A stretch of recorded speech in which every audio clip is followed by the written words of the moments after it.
Salutare și bine v-am regăsit la un nou episod de Roblox. Astăzi o să ne jucăm un minigame. Nu l-am ales încă care să îl jucăm, dar o să-l jucăm. Na, ce să facem? Nu știu ce minigame. Vom vedea. Deci, ne vom juca... ce sunt? O să ne jucăm Piggy azi. Azi o să ne jucăm Piggy. Vom face un episod cu Piggy, sigur.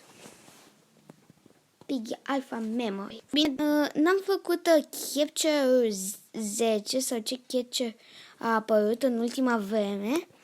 Știu doar că este un Capture. Este un Capture nou, nu știu, Distorted the Memory. Aoleu, aia era Piggy? Da, aia era Piggy. Sau nu era? E bine? Nu e bine. Ăla e Piggy, ăla e Piggy. Domnule Piggy, nu mă mai ataca. Nu. Aha, wait. Nu sunt bun la Piggy, îți zic eu. Vă zic eu. Nu sunt bun la Piggy deloc. Hai să ne jucăm cum joacă ceilalți. Ia uitați cum merg. Robloxianul Mihai.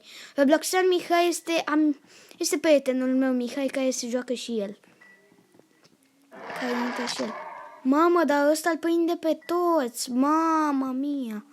Nu știam, măi. Așa. Deci, să țineți minte că Robloxian Mihai este prietenul meu. Care face și el parte din videoclip.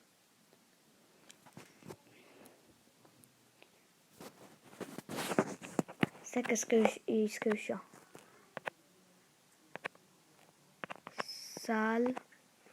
Mihai.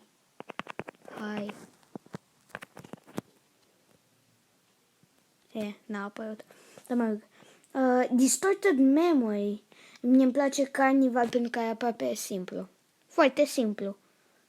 E pam, frumoase. Nu-i greu. Deloc. Hospital, nu-mi place. Care să ne jucăm? Nu vă Infection. Ăsta, 4.